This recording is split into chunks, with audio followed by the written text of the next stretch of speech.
Noong photoshoot ng Kalingap Angels, makita talaga ang kagandahan ng mga Kalingap Angels, iba't ibang anggulo, iba't ibang posisyon, iba't ibang ganda, kanya-kanya silang ganda, kanya-kanyang level, pero sa sumatotal, silang lahat ay magaganda.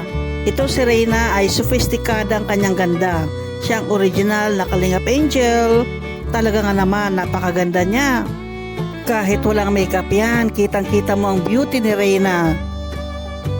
Itong si Rose nung na-makeupan siya, hindi mo akalain, lumabas yung kanyang tunay na ganda. Simple siya kung tingnan. Pero nung sa photoshoot, nakita na isa pala siyang photogenic na bata. Ayan, si Dara, siya ang pinakabata sa lahat. Kahit bata siya, pero nakita mo naman, parang modelo ang dating. Marunong siyang mag-post, marunong siyang magpa-picture, at bagay sa kanya ang maging isang modelo.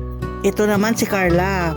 Isa siyang mahiyain na bata, mapagmahal sa pamilya, kaya maraming nagmamahal na mga viewers sa kanya. Na sana naman mabawas-bawasan ang kanyang pagiging mahiyain. Ito pa ang isang mahiyain, si Beyonce.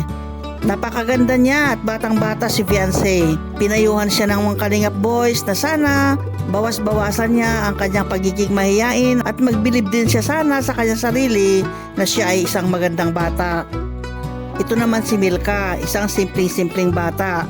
May angkin ding ganda at may talento rin ito sa pagkanta at sa paggitara. Ginawa rin siya Kalingap Angel dahil masipag siya sa pag-aaral. Ayan, si Joy. Siya ang leader sa lahat ng Kalingap Angels. Magandang batang ito, may makeup man o wala, makikita mo yung tunay o natural niyang ganda dahil isa siyang diwata. Ito naman si Eden. Maganda rin ito at tahimik na bata. Pero pag matagal mo nang kasama, lumalabas na rin ang kanyang kakalugan. Kinuha rin siyang Kalingap Angels dahil nakitaan siya ng kanyang porsigido na makatapos sa pag-aaral. Sila ang bumubuo sa Kalingap Angels na pinapaaral o sinusuportahan ngayon ni Kalingap Rab. Deserve nilang lahat na matulungan dahil sa kabila ng kanilang kahirapan ay porsigido silang makatapos lahat sa pag-aaral.